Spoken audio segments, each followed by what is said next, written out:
Bonjour, nous sommes le vendredi 1er mars 2024 et le sujet sera HyperOS de Xiaomi. Quel smartphone aura droit à son update, à sa mise à jour? Alors nous allons présenter la liste. Progressivement, MIUI cède sa place à HyperOS, la nouvelle interface de Xiaomi. La liste des produits éligibles à la mise à jour vient justement d'être dévoilée par le géant chinois. Bon, et évidemment, il y aura les Xiaomi 14 et 14 Ultra qui sont fournis avec HyperOS de base, puisqu'ils viennent de sortir. Xiaomi a récemment levé le voile sur le calendrier de déploiement de sa nouvelle interface HyperOS, mettant un point final à plus de 13 années de mise à jour MIUI. À travers son compte X ex Twitter, Xiaomi a partagé une liste des appareils concernés, allant des smartphones aux tablettes, en passant par les montres et les bracelets connectés. Cette feuille de route ambitieuse couvre plusieurs trimestres et promet des mises à jour régulières. Vous savez, régulière, combien de temps? Mais c'est déjà mieux, puisque HyperOS est plus léger en termes d'espace que le précédent. Les modèles les plus récents, tels que Xiaomi 14 et le Poco X6 Pro 5G, ont déjà été équipés d'HyperOS dès leur sortie. Mais le géant chinois ne s'arrête pas là et s'engage à mettre à jour avant l'été une sélection de modèles plus anciens. Enfin, plus anciens, pas beaucoup plus anciens, mais légèrement. Alors, il y aura la série des Xiaomi 13, 13T, 12, 12T, Redmi Note 13, Redmi Note 12 5G, Pad 6 et Pad SE. Alors ici, on a le Xiaomi HyperOS, une liste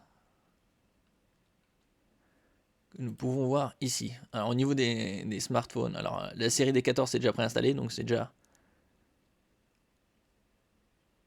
Nous avons également les Red Note 12 Pro Plus 5G, Redmi Note 12 Pro 5G, Redmi Note 12 5G. Concernant les tablettes, le Xiaomi Pad A6s Pro est évidemment équipé puisqu'il vient de sortir, le Xiaomi 6, Pad 6 et Redmi Pad SE. Alors les wearables, c'est les portables, comme les montres ou les bracelets. Alors Xiaomi Watch S3 et Xiaomi Smart Band 8 Pro sont préinstallés puisqu'ils ont été présentés au MWC qui s'est terminé hier. HyperOS, basé sur Android 14, c'est le tout dernier Android, promet d'améliorer les performances des appareils Xiaomi en optimisant la consommation d'énergie et en offrant de nouvelles fonctionnalités telles qu'un mode multitâche amélioré, des suggestions de fenêtres contextuelles et une refonte visuelle des applications par défaut. Ah, ça c'est très bien, grâce à l'IA et au nouveau OS, une économie de la consommation d'énergie. Puisque avant, il fallait une très grosse batterie pour pouvoir utiliser ça toute la journée. Mais maintenant, avec l'optimisation de la consommation d'énergie et une batterie de type 4005 mAh ou 5000, on peut tenir facilement plus d'une journée. De plus, la compatibilité avec la fonction HyperConnect permet une expérience utilisateur plus fluide entre les appareils Xiaomi. Les wearables ne sont pas en reste puisque les Watch S3 et Smart Band 8 Pro bénéficient également de la nouvelle interface maison en sortie de boîte. Xiaomi, ayant souvent été surnommé le Apple chinois, compte offrir ici un écosystème cohérent permettant une interopérabilité totale, un domaine dans lequel bizarrement la marque à la pomme excelle.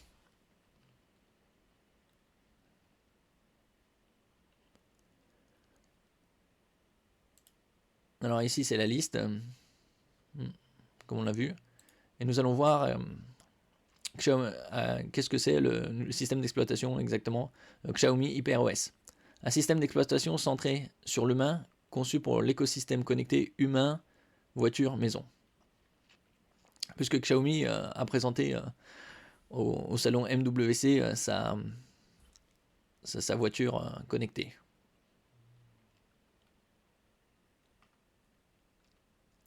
C'était SU7. Factorisation complète, amélioration d'une grande variété de ressources matérielles pour assurer à un appareil unique des performances optimales et puissantes. Voilà, c'est optimisation de l'utilisation du hardware, c'est-à-dire du matériel, et OS, c'est application soft, et logiciels et applications. Fluide à tous les niveaux, planification précise des ressources matérielles pour une fluidité optimale et des performances énergétiques améliorées. Oui, parce qu'avec combiné avec l'IA, elle pourra anticiper les habitudes du consommateur et donc être plus performante. Appareil à grande puissance de calcul plus rapide que les noyaux Android natifs. 14% en moins de latence de planification moyenne pour les tâches clés. 72% de latence de planification maximale pour les tâches clés. Planification puissante du noyau sur les appareils légers. Alors, moins 14% sur délai de réponse aux interruptions. Moins 17% délai d'acheminement des messages. Moins 16% délai de cheminement de tâches. Alors, prise en charge du calcul collaboratif distribué et flexible pour optimiser les performances des appareils légers. Plusieurs unités de calcul collaborent pour optimiser les performances matérielles. Alors, il y a le process, task, c'est les tâches. Alors, les différentes AP, App Processor, CP, c'est Wireless Communication Processor, c'est la communication sans fil. DSP, Media Processor, c'est la lecture des audio-vidéo. Et Sensor, c'est les capteurs. Low Power Sensing Processor, il utilisera moins d'énergie.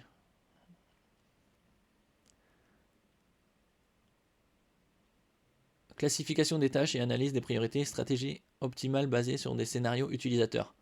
Oui, ça mettra grâce à l'IA en concordance toutes les tâches réalisées, à quelle heure, et donc ça optimisera les cheminements.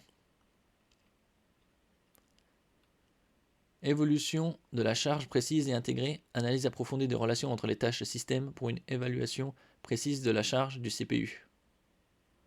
La CPU, c'est le processeur central, GPU, c'est le graphique, DDR, c'est la mémoire, IO, c'est in-out, c'est entrée-sortie. Système de fichiers extrêmement léger, performance fluide, on continue grâce à l'optimisation basée sur les fichiers et reconfigurée pour prendre en charge le stockage des appareils légers. Atténuation quasi nulle des performances entrée-sortie au bout de 50 mois, c'est-à-dire un peu plus de 4 ans. Alors on peut voir ici actualisation du stockage Xiaomi HyperOS, moins 0,5% sur 50 mois. Pas d'actualisation du stockage, dégradation des performances de lecture, ça va jusqu'à moins 76,4%. On voit ici à peu près, ça commence déjà vers 18-24 mois à bien se dégrader. Amélioration du stockage OTA et des performances pour les appareils légers. Réduction de la capacité de stockage pour les mises à jour OTA à 79%. Temps requis pour l'OTA à 24%. Une compatibilité hétérogène supérieure. Configuration et fonctionnement flexible en fonction des exigences matérielles. Ça c'est très intéressant. Plus de 20 systèmes de fichiers compatibles avec de nombreux types de stockage courants. Donc on n'est pas limité, c'est un très bon point. Prise en charge de plus de 200 plateformes de processeurs. Il y a vraiment une interopérabilité très poussée.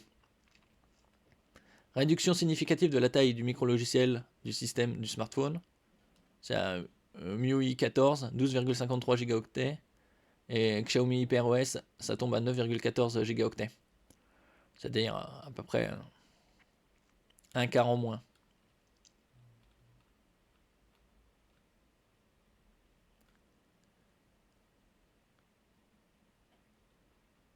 Restructuration complète du système graphique.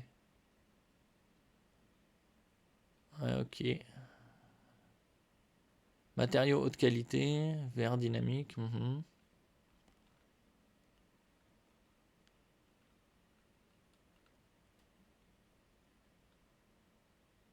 Rendu visuel puissant, reproduction naturelle de la beauté des couleurs et du lever et du coucher de soleil. Là, ça c'est intéressant que ce soit plus proche des couleurs réelles et que ce soit pas faussé.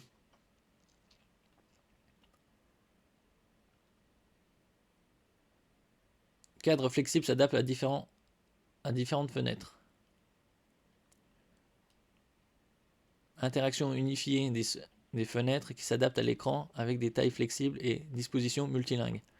Ah, c'est bien pour, pas pour que ce soit harmonieux.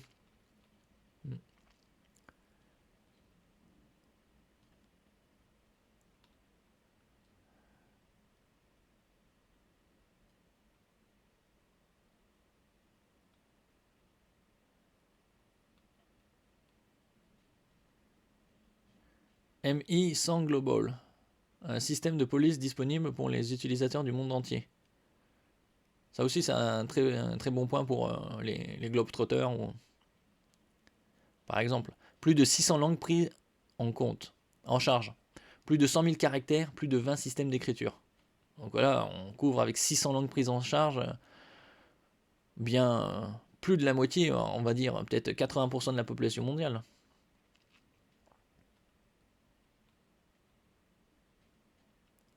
Écran de verrouillage au visuel artistique. Le design intemporel rencontre la technologie numérique, transformer chaque photo en affiche.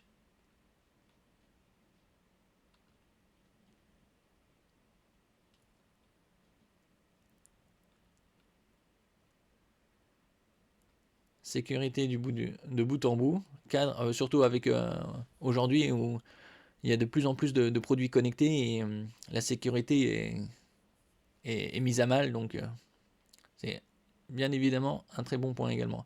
Cadre de confidentialité sécurisé pour l'air connecté avec une protection complète au niveau matériel.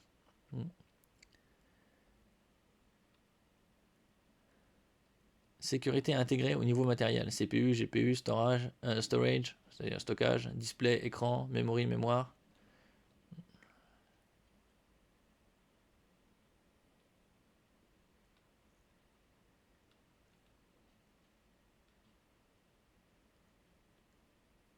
Planning de lancement. Le premier lot d'appareils compatibles recevra des mises à jour stables au premier trimestre 2024.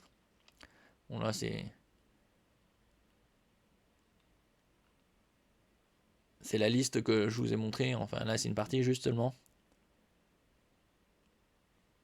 Alors ici, les plans de lancement d'autres modèles seront annoncés ultérieurement. Suivez Xiaomi pour être au courant des prochaines annonces. Voilà, ça c'est là. Merci pour votre écoute. N'oubliez pas de mettre un j'aime, un commentaire, de partager et de vous abonner à la chaîne. À la prochaine fois.